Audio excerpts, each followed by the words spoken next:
Në kohët e lashta, në qytetin e ngjehtë të Nikes, ku dieli shkrinte tigullat e qative dhe rrugjicat e pluhurosura dredhonin mes mureve prej balte, jetonte një djalë i quajtur Muk. Muku i vogël. Kështu e quanin të gjithë ata që nuk përtonin, dhe kjo nofk ju ngjit fort, sepse me trupin e tij mezi i arrinte një të rrituri deri në brez. Trupi i tij ishte i dobët, duart dhe këmbët të holla, si kallama, dhe koka tepër e madhe për një krijesë kaq të vogël. Ai jetonte në shtëpinë e babait të tij në Heshtje, pothuajse pa u vënë re, duke u përpjekur të mos binte në sy. Natyra ishte treguar dorë shtrënguar me shtatin e tij, por sikur të kërkonte falje, e kishte pajisur me durim, ato që është kaq e nevojshme për ata që bota është mësuar t'i shikojë nga lart. Muku nuk grindej me botën. Ai thjesht jetonte në heshtjen e tij, ku shikimet e të tjerëve nuk arrinin. Por ditët e qeta nuk zgjasin për gjithmonë. Një ditë, babai i Mukut u lëngua në shtrat dhe nuk u ngrit më. Vdekja i mori djalit jo thjesht të vetmi njeri të afërt. Ajo shkatëroi atë motë të brisht që për vite me radhë e fshite nga era e ftohtë dhe llogaritse e lakmisë njerëzore. Pa u ftohur ende shtrati i babait, në shtëpi u dyndën të afërmit, ashtu si shkabat që nuhasin gjahun. Duart e tyre lakmitare u zgjatën drejt gjithçkaje që kishte qoftë edhe pak vlerë. Drejt emve, pëllhurave, monedhave të bakrit të fshehura për ditë të zeza. Ata e shikonin Mukun me sy të akullt, si një pengesë të bezdishme, një gabim të natyrës, të padenj as edhe për një copë nga trashëgimia e varfër. Ata e ndan pasurinë e babait me zhurmë dhe tërbim, dhe kur nuk mbeti më asgjë për të ndarë, u larguan duke i lënë trashëgimtarit të ligjishëm vetëm muret e zbrazta dhe heshtjen, në të cilën ende kumbonin fjalët e tyre mizore. Nga e gjithë pasuria e babait, të afërmit i lanë Mukut vetëm atë që nuk ja ngacmoi lakmin. Rrobat e vjetra. Babai ishte një njeri me shtat të zakonshëm, dhe rrobat e tij i ran trupit të vogël të djalit, si një talje. Muku veshi pantalonat e gjera që u mblodhen te kyçet e këmbëve si një fizarmonik qesharake, dhe u fut në një fustanel të gjerë, në rrudhat e së cilës u mbyt, ashtu si në një fat të huaj, tepër të madh, të qepur qartësisht jo sipas masave të tij. Me një brez të gjatë, ai e shtrëngoi të gjithë këtë madhështi me shumë shtresa, dhe pas brezit futi kamën e babait prej qelikut të Damaskut, të rënd, sa gjysma e gjatësisë së tij, që zvaritej nëpër pluhur. Nga jashtë kjo dukej qesharake, por brenda këtij grumbulli leckash rrihte zemra e një djali, i cili u bë edhe më i vogël, jo nga shtati, por nga shpresa. Të afërmit e shtyn jashtë pragut me të njëjtën indiferencë siç hidhet një leckë pa nevojshme. Dera e shtëpisë së lindjes u përplas pas shpinës së tij, dhe Muku mbeti vetëm, një figurë e vogël në mes të një rruge të pluhurosur, të larë nda dielli. Ai nuk ishte i zemruar, ai as që u fije. Ai thjesht qëndronte dhe nuk kuptonte se si bota në të cilën ai jetonte aq në heshtje, mund të ishte papritmas kaq e zhurmshme dhe mizore. Por pastaj u kujtua fjalët e babait. Ai dikur i kishte folur atij për lumturinë. I fliste sikur të ishte diçka e prekshme që priste diku përtej horizontit. Dhe Muku i vogël e besoi. Me kamen e rënd në brez dhe besimin naiv në zemër, ai bëri një hap drejt rrugës, duke besuar sinqerisht se lumturia mund të gjendet thjesht nëse ecën mjaftueshëm gjatë. Rruga u tregua një mësuese mizore. Ditë pas dite, Muku endej në përshtigjet e djegura nga dielli, dhe veshja e tij e pamat dukej se thithte të gjithë pluhurin dhe lodhjen e botës. Këpucët e babait i fërkuan shputat e vogla deri në gjak, fundet e rrobës i ngatëroheshin në këmbë, dhe kama e rënd i godiste pa mëshirë kofshët e holla. Natën ai dridhej në qiell të hapur, duke u mbështjell me rrobën e tij të madhe si në një tent të vjetër. Uria e gërjente nga brenda. Muku mbliste manafera të tharta anash rrugës dhe pinte ujë të turbullt nga pelgjet e rrugës. Besimi naiv tek lumturia, që po e priste diku përpara, shkrihej me çdo hap, duke i lënë vendin thjesht një frikë kafshërore. Dhe kur forcat e kishin lënë pothuajse, përpara ju shfaqën muret e një qyteti të madh dhe të zhurmshëm. Dhe në zemrën e raskapitur të Mukut, lëvizime droi shpresa. Muku endej nëpër rrugët e qytetit, duke parë në fytyrat e kalimtarëve, por ata thjesht kthenin kokën larg figurës së tij qesharake. Askush nuk i ofroi asnjë copë bukë, asnjë glënk ujë. Dhe ja, në një rrugjic të qetë, ai u ndal, i habitur nga një pamje e çuditshme. Nga dritaret e një shtëpie të madhe, të zbukuruar pasur, por mjaft të lënë pas dore, po shikonin dhjetra mace, të kuqëremta, të zeza, me vija, me pika. Fytyrat e tyre ju dukën Mukut më të ngopura dhe të kënaqura se sa fytyrat e qytetarëve më të pasur. Papritur dyert u hapën dhe në prag u shfaq një plakë rrudhosur dhe e thatë. E jani të hani, të dashurat e mia, e jani të hani, bërtiti ajo me një zë të mprethët, duke tundur një luq druri. Nga të gjitha anët, nga rrugjicat, nga catit, nga poshtë qëreve, drejt saj u derdhën macet, duke mjaualir pa pushim. Në rrugë fluturoi një erë e dendur dhe ngacmuese e supës, dhe stomaku i zbrazët i Mukut u tkur nga një zili torturuese ndaj këtyre tiranëve gëzof dhe me mustaqe. Uria doli të ishte më e fortë se krenaria. Muku ju afroa plakës, u përkul thellë dhe tha me zë të ulët: "Zonjë mirë, më merrni në shërbim. Jam i gatshëm për çdo punë për një copë bukë." Ahavzi i mblodhi sytë, duke parë njeriun e vogël në veshjen e tij qesharake dhe qeshi me një të qeshur të dridhur dhe kërcitse. "Pikrisht më duhet një shërbëtor," tha ajo, "për të krehur qimen e të preferuarave të mia dhe të shërbej atyre ushqim në pjata argjendi. Do të jetosh në ngrohtësi, do të hash sa të ngopesh, dhe në fund të vitit do të marrësh një rrogë bujare." Sytë e Mukut shkëlqyen, streha e ngrohtë, ushqimi i bolshëm dhe rroga. A nuk ishte ky pikërisht ai fati i mirë për të cilin i kishte folur babai?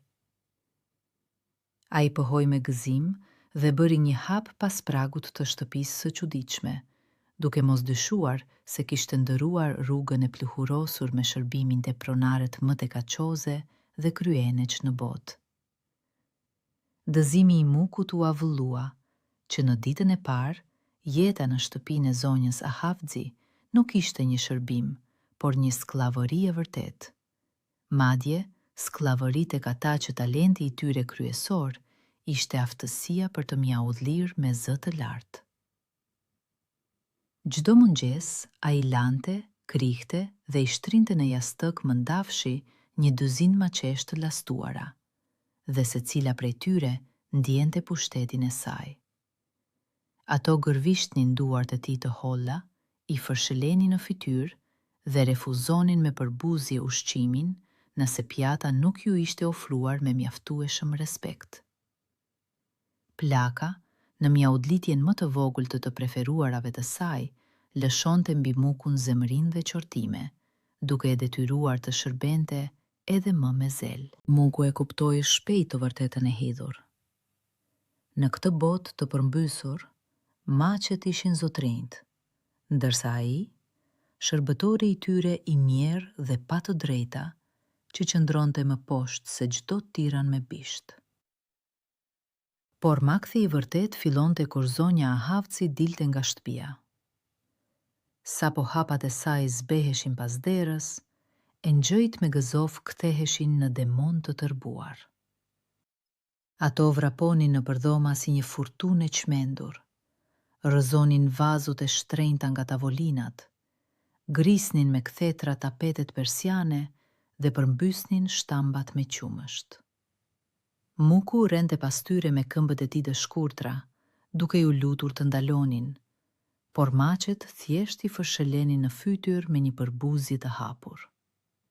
Megjithatë, sapo në rrugë të dëgjoheshin hapat e njohur zvarritës së zonjës, dhe një çast më vonë në shtëpi mbretëronte një idil i plot. Bishat me gëzof rrinin me edukat mbi jastëkët e mëndafsht, gërhasnin paqësisht dhe laheshin me putrat e tyre, duke rrezatuar një butësi kaq të shenjtë sa vetë muku për një moment dyshonte.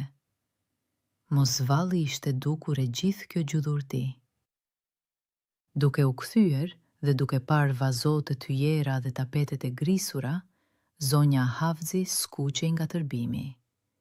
Maqet menjëherë vraponin te këmbët e saj, duke u përkëdhelur dhe duke gërhitur me një pamje kaq të pafajshme. Sa plaka për asnjë moment nuk dyshonte. Për gjithçka, fajin e kishte gjugji ngathët. Ajo nuk i dëgjonte justifikimet. Duke rrëmbyer një shkop, i binte shpinës së hollë të mukut, dhe pastaj njoftonte se i hiqte rrogën për të gjithë muajt e shërbimit, deri në monedhën e fundit. Në mbrëmje, muku u lej në dhomëzën e ngushtë, i rrahur dhe i uritur. Shpina i dilte nga goditjet, por edhe më shumë i dhimbte shpirti.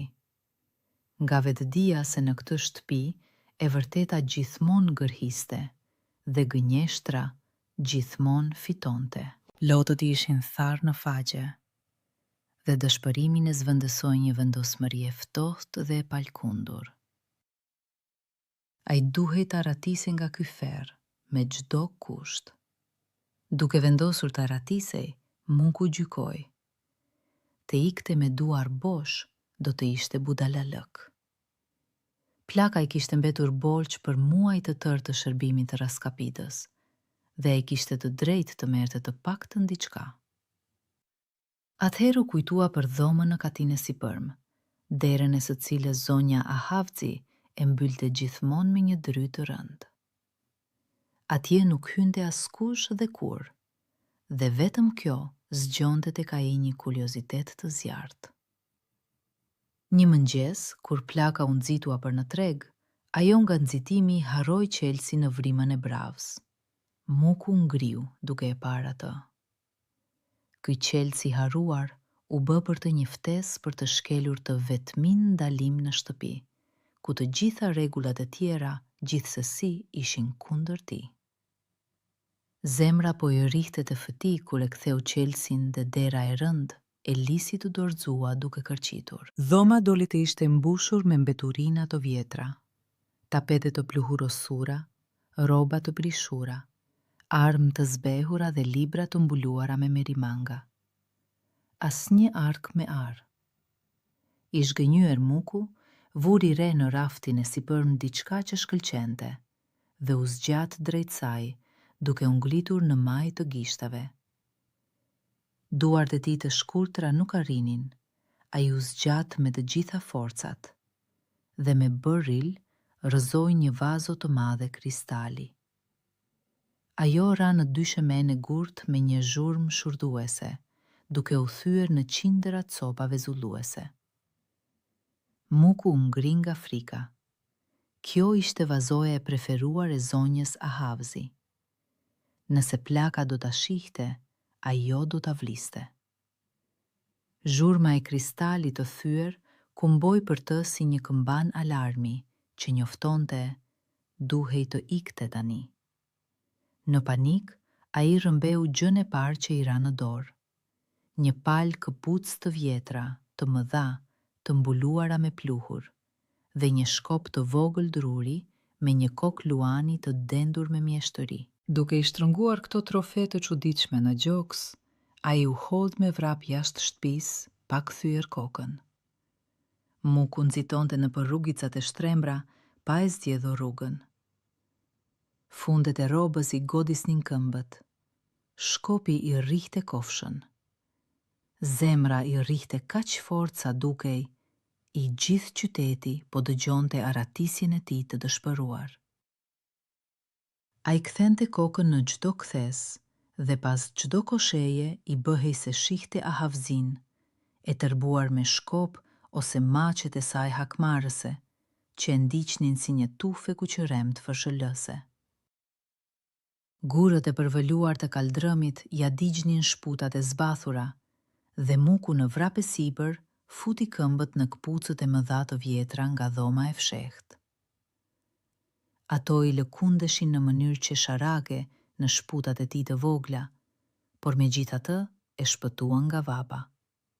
Ai po vraponte jo drejt lumturisë, por larg nga zemërimi i huaj, dhe vetëm kur portat e qytetit mbetën larg pas, i lejoi vetes më në fund të ndalonte dhe të merrte frymë. Dhe aty ndodhi e pabesueshmja. Sapo muku bëri hapin e parë në rrugën e pluhurosur, këpucët sikur u ngjallën. Ato nuk vareshin dhe nuk e rëndonin më. Ato e tërhoqën atë përpara me një forcë të panjohur. Hapi i dytë e zhvendosi atë me 10 metra, i treti, dhe ai tashmë po fluturonte mbi rrugë, duke prekur mezi tokën.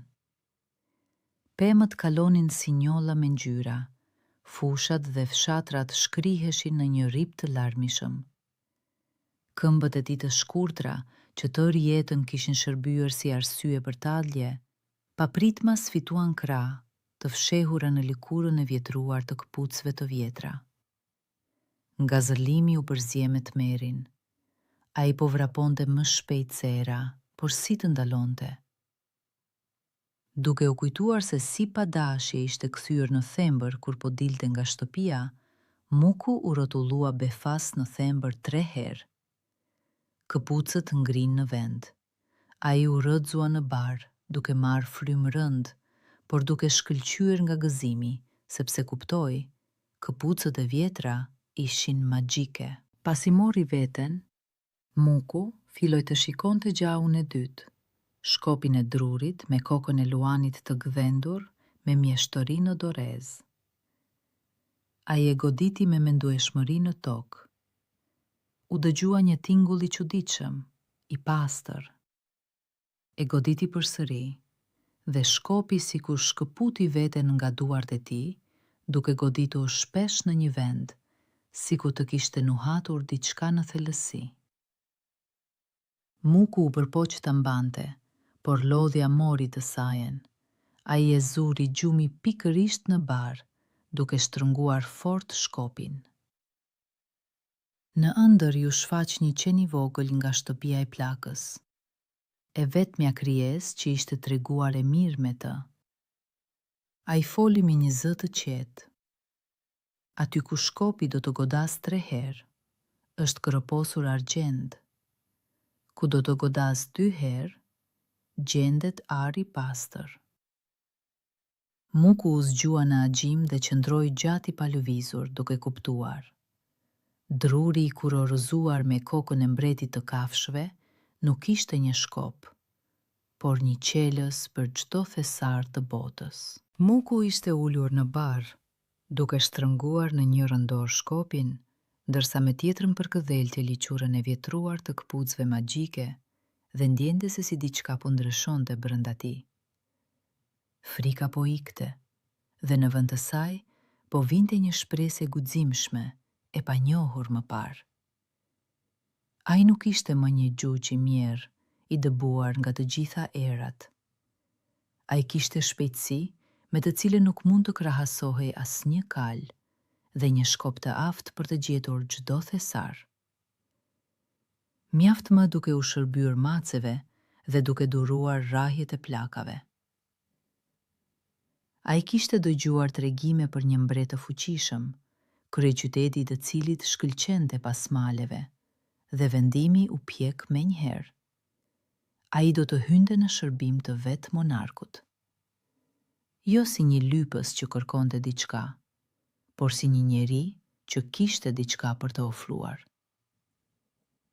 Muku veshi këpucët magjike, e shtrëngoi fort shkopin dhe bëri një hap drejt fronit mbretëror. Këpucët magjike e qua në kryeqytet brenda pak ditësh. Muku ju afrua me besim portave të palatit dhe i njoftoi rojes se kishte ardhur të punësohej në pozicionin e lajmtarit kryesor të mbretit. Rojet shikuan njëri tjetrin dhe shpërthyen në të qeshura. Njeriu i vogël në robën e madhe, me kamën që zvaritej për tokë dhe në këpucët gjigante me pluhur, dukej shumë qesharak. E qeshura u përhap nëpër palat si një val, nga rojet te shërptorët, nga shërptorët te obortarët, nga obortarët tek vetë froni. Lajmi për xhuzhin qesharak mbërriti te mbreti, i cili i donte argëtimet më shumë se çështjet shtetërore. "Lëreni të hyj", urdhëroi monarku, duke pritur me padurim argëtimin. Muku bëri një hap në sallën e fronit mes të qeshurave dhe dalljive. A i kishte ardhur të ofronte atyre shpejtësinë e erës, por ata shihnin vetëm një lodër qesharake në këpucë pa mas. Mbreti, mezi duke i mbajtur të qeshurat, e dëgjoi kërkesën e mukut dhe e përplasi pëllëmbën në mbështetsen e kraut të fronit. "Mirë, voglush", thaj, "unë do të jap pozicionin e lajmtarit, nëse e vërteton shkatësinë tënde, por nuk do të garosh me këdo, por me vrapuesin tim më të mirë në të gjithë mbretërinë." Obortarët qeshën në hund, duke pritur me padurim argëtimin. Muku, pa u hutuar fare, u përkull me dinjitet dhe tha me zë të ulët: "Jam dakord, madhëria juaj." Gara u caktua për mëngjesin e ardhshëm në një livadh të madh prapa murit të qytetit, në mënyrë që i gjithë populli të mund të shijonte një pamje të paparë. Vrapuesi mbretëror u shfaq i pari, një djalë i gjatë, muskuloz me këmbë të gjata e të forta, i cili i hodhi kundërshtarit të vogël një vështrim mëshirë të përbuzur. Kundër këtyre këmbëve dreri, Muku mund të nxirrte vetëm një besim të qetë dhe një palë këpucë të vjetra, të shkelura, sekretin e madh, të cilave këtu nuk e dinte askush. Livadhi i madh ishte mbushur me shikues. Mbreti ishte ulur në një tribun të lartë, i rrethuar nga obortarët, të cilët prisnin me padurim një argëtim të gëzueshëm. Ra sinjali, dhe vrapuesi i mbretit u nis nga vendi, si një shigjet e lëshuar, duke lënë Mukun menjëherë shumë prapa. Turma shpërtheu në të qeshura, por Muku nuk nxitonte. A i rregulloi me qetësi mantelin e tij të pamas, shtrëngoi më fort shkopin e tij dhe u rrotullua në thembrat e këpucëve të tij magjike. Në momentin tjetër, e qeshura u pre, sikur të ishte prerë me thikë. Figura e vogël u ngrit mbi tokë dhe u vërsul përpara, mezi duke prekur barin. Muku nuk po vraponte. A i po fluturonte, duke rëshqitur nëpër ajër me lehtësinë e një fluture. A i e kaloi kampionin e mbretit sikur ky i fundit të ishte mbjellë në tokë, dhe e qeshura e turmës që ende tingëllonte në ajër, u thye pas shpinës së tij, kur njeriu i vogël u shndërrua në një rufe.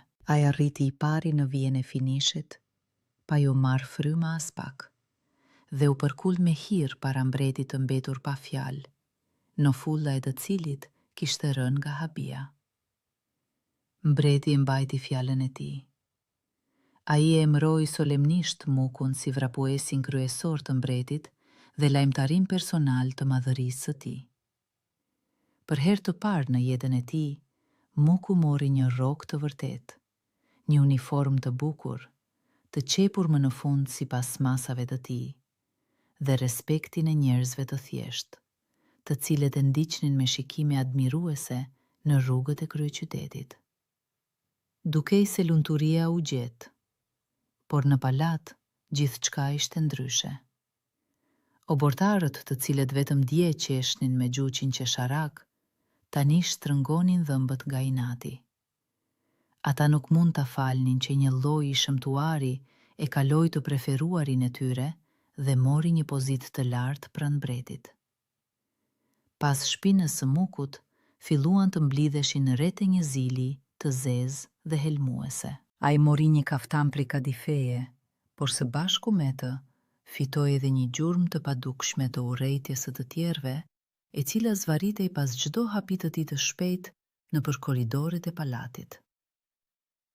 Pozitat e kaftani nuk e shpëtuan nga vetmia. Muku vinte re gjithçka. Shikimet e vëngra në korridore, pëshpëritjet e liga pas shpine, buzëqeshjet për buzëse të fisnikëve të lartë, të cilët heshtnin me të shfaqur ai.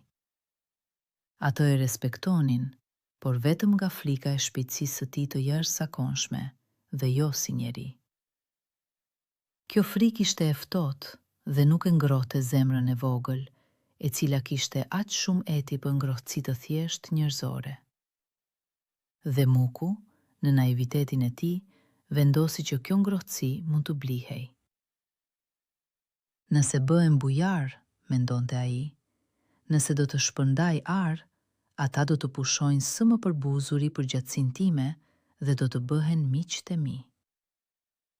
Për këtë atij duheshin para, të cilat rroga e varfër e lajmtarit nuk mund t'ia jepte. Por në fund të fundit, ai kishte një shkop në kokë luani që nuhaste arin përmes thellësisë së tokës. Muku priti një natë të errët, pa hënë, kur palati u zhyt në gjumë dhe fshehurazi rëshqiti në kopshtin e vjetër e të braktisur mbretëror. Heshtja ishte aq e madhe sa që ai dëgjonte rrahjet e zemrës së tij. Duke ecur vjedhurazi me pemëve të lashta, ai trokiste me shkopin e tij në tokë duke dëgjuar. Nën molën e vjetër, heshtje. Te muri i gurit, heshtje. Por në rrënjët e një lisi të madhe të harlisur, shkopi befasu ngjall në duart e tij dhe 2 herë, tinglueshëm dhe qartë, goditi tokën. Ar. Muku u drodh nga emocioni. Ai nxori një lopatë të fshehur dhe filloi të gërmonte, duke u futur në tokën e ngjeshur. Së shpejti lopata goditi diçka të fortë. Nga nën rrënjët, ai nxori një shtamp të rëndë, të mbuluar me myshk, të mbushur deri në maj me monedha të vjetra ari, një thesar i haruar i mbretit të mëparshëm. Në dritën e iedhe, monedhat vexullonin zbehtë, dhe një shkop i thjesht druri doli dhe ishte qelsi për thellësitë e tokës.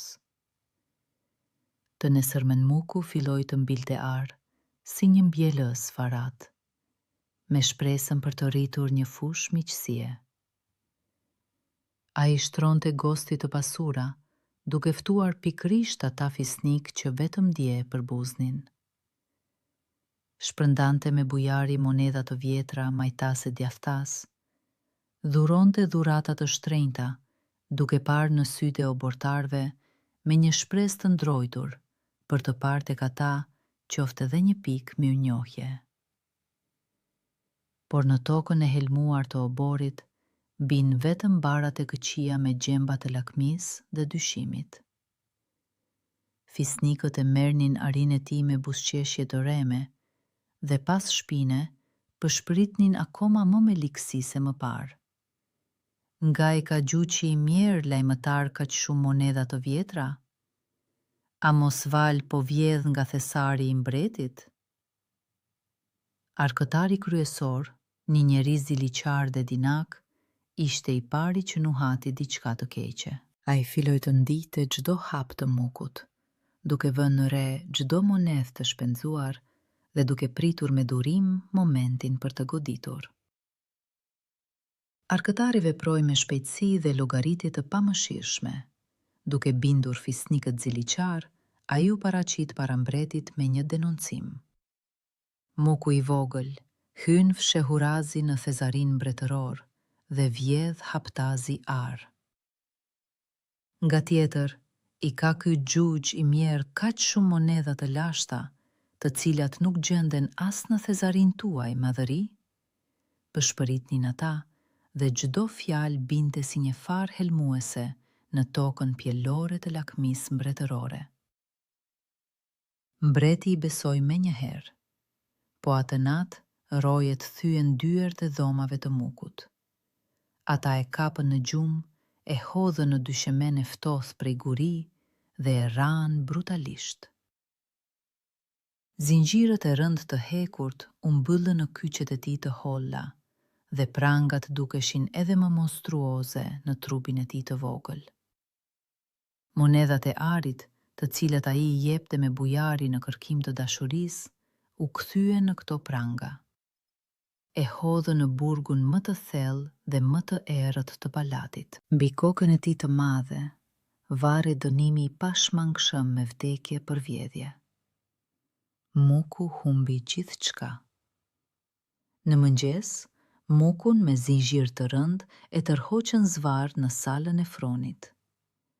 Mbreti ishte ulur në fron, I rrethuar nga fisnikët triumfues, dhe fytyra e tij ishte e gurtë. Ti akuzohesh për vjedhje nga thesari mbretëror, tha ai ftohtë. Vendimi është vdekje. Muku ngriu. Ai ra në gjunjë dhe zinxhirët tringëlluan në dyshemen e mermerit. Madhëri, më falni, thiri ai me një zë që I dridhej. Unë nuk kam vjedhur. Arin e gjeta në kopshtin tuaj me ndihmën e një shkopi magjik dhe vrapoj kaq shpejt fal këpucëve magjike. Fjalët shpërthyen para se ai të mund të kuptonte se çfarë po bënte. Frika nga vdekja shkuli nga gjoksi I tij të vetmin sekret që e bënte atë të madh dhe e hodhi në këmbët e atij që ishte gati të shkelte mbi jetën e dikujt tjetër për një copë ar. Sala e fronit ngriu në një heshtje të pangopur. Mbreti nuk I besoi asnjë fjale, por urdhëroi të silnin gjërat. Rojet solën këpucët e vjetra të mëdha dhe shkopin e drurit me kokën e luanit. Monarko me mosbesim I tërhoqi këpucët në këmbët e tij mbretërore dhe në momentin tjetër harroi dinjitetin. Ai u vërsul nëpër sallën e fronit si një I çmendur, duke rrëzuar karriget dhe duke shtyr shërbëtorët, ndërsa kurora I rrëshqiti anash nga gëzimi I pangopur. Më pas, duke marrë frymë rënd, ai rrëmbeu shkopin dhe u tur në kopsht. Në mpemën e parë, shkopi goditi tokën 2 herë dhe sytë e mbretit u ndezën me një zjarr të çmendur. Ar, kudo ar. Ai kuptoi se kishte shtënë në dorë një pasuri të pamas dhe një fuqi të papar. Në këtë moment, ai nuk ndryshonte fare nga ata të afërm lakmitar që dikur e kishin zhveshur jetimin e vogël deri në lkur. Pasi u ngop me gëzim, mbreti u kthye në fron dhe e shikoi mukun me neveri, ashtu siç shikohet një leckë e përdorur. Mirënjohja as që bëhej fjalë. Ti e bleve vdekjen, xhuxh, njoftoi ai ftohtë. Unë të fal jetën, por për gënjeshtrën dhe paturpsinë tënde të dëboj përgjithmonë nga mbretëria ime.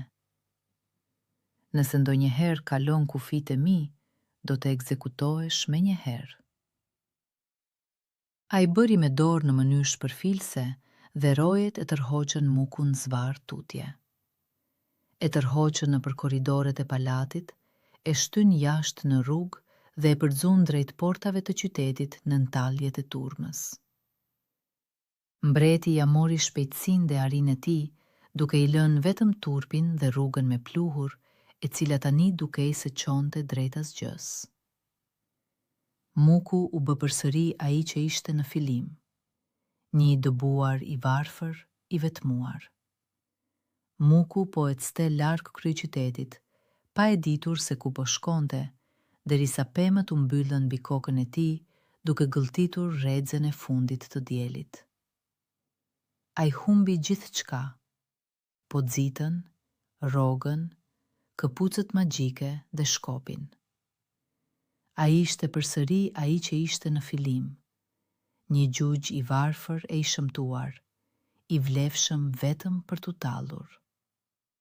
Por më e fortë se uria dhe lodhja, dinte një dhimbje tjetër. Ai më në fund kuptoi të vërtetën e hidhur. As mirësia, as bujaria nuk funksionojnë në një botë ku sundojnë lakmia dhe mizoria. Miqësia nuk mund të blihet, dhe drejtësia nuk pritet nga ata që janë më të fortë se ti. Muku u ul në një pemë të vjetër, mbuloi fytyrën me duar dhe qau, me hidhrim, pa ngushëllim. Ai qante jo për arinë e humbur dhe jo për këpucët magjike, por për naivitetin e tij, të thërmuar cop-cop pas zemrave të gurta të atyre që e quanin veten fisnik. Muku u end gjatë në përpyll, pa qëllim dhe pa rrugë. Pemët e rrethonin nga të gjitha anët, shtigjet gjarpëronin dhe humbisnin në dushkaj, dhe uria i gërjente të brendshmet me një forcë të tillë që para syve i shfaqeshin rrath të errët. Ai kërkonte qoftë edhe diçka për të ngrënë, një rënjë, një grusht manafera, një kërpudh, por pyli sikur i fshihte dhuratat e tij nga ai. Dhe befas pemët u hapën, dhe muku doli në një lëndin të larë nga dielli. Në mes të saj qëndronte një pemë, degët e së cilës ishin të mbushura me fiq të mdhenj e të lëngshëm. Fruta kaq të bukur ai nuk ishte parë asnjëherë.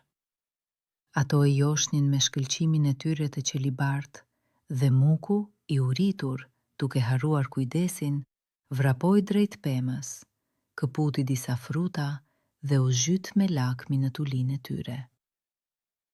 Për nga shija, ato dolën të ishin më të ëmbla se mjalti, dhe në këtë pyll, ku çdo shpresë kishte vdekur, pema bujare ju duk si një dhuratë e vet fatit. Por ëmbëlsia doli të ishte e helmuar. Sapo muku gëlltiti frutin e fundit, një rëndesë e çuditshme ju shpërnda në kokë. Veshët filluan t'i kruheshin, dhe ai ndjeu me tmerr se si po rriteshin, duke u zgjatur lart, duke u mbuluar me qime të ashpra gri. Pastaj i dridhej hunda. Ajo doli përpara, duke u zgjatur para syve të tij, duke u bërë ngjashme me një feqk të shëmtuar mishtore. Muku në panik u tur drejt përojit të pyllit, ra në gjunjë dhe shikoi në ujë. Pasqyrimi ishte monstruoz. Pamjes së tij tashmë absurde të një xhuçi, ju shtuan vesh të mdhenj gomari dhe një hunde gjatë e shëmtuar. Uji reflektoi jo thjesht një njeri të lodhur, por një karikaturë mizore, piqëllimi i së cilës ishte po aq i gjatë dhe absurd sa këto shëmtira të reja. Për çfarë më duhen dënime të reja? Bërtiti ai duke kapur kokën. Pak e kisha shëmtin time. Pyli heshte në mënyrë indiferente në përgjigje. I çmendur nga hidhërimi, muku i ambati me vrap nga pema e mallkuar. Degët e fshikullonin në fytyr, veshët e rinj ngatëroheshin në përdeg, dhe hunda absurde e pengonte të shikonte se kur shkelte. Ai vrapoi derisa mbeti pa fuqi, dhe atëherë duke gulquar, këputi mekanikisht një grusht frutash nga një pemë tjetër që qëndronte aty pranë, thjesht për të zbutur hidhrimin në gojë.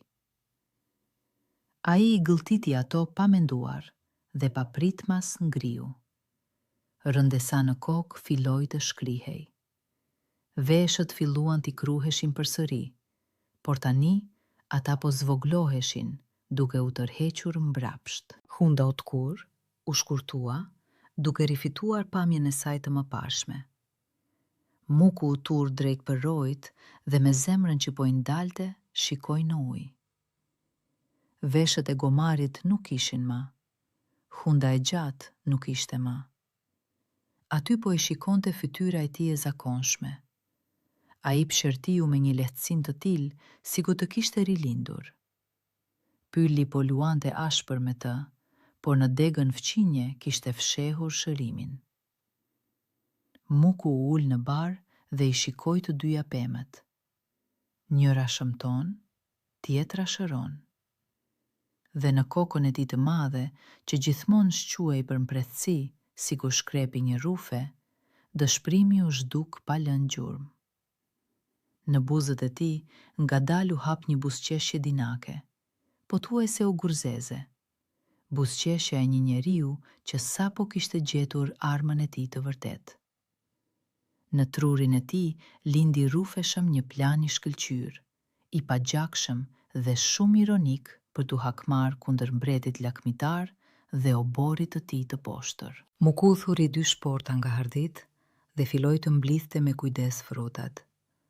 Ato të malkuarat në njërin, ato shëruese në tjetrën.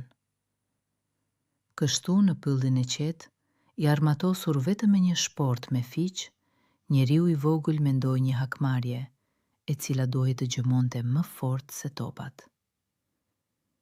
Muku u kthye në kryeqytet i panjohshëm. Ai gjeti rrobat e një tregtari të pasur lindor, e fshehu fytyrën në një qallm të harlisur dhe ndryshoi zërin e tij duke e bërë atë gërvishës dhe prej plaku.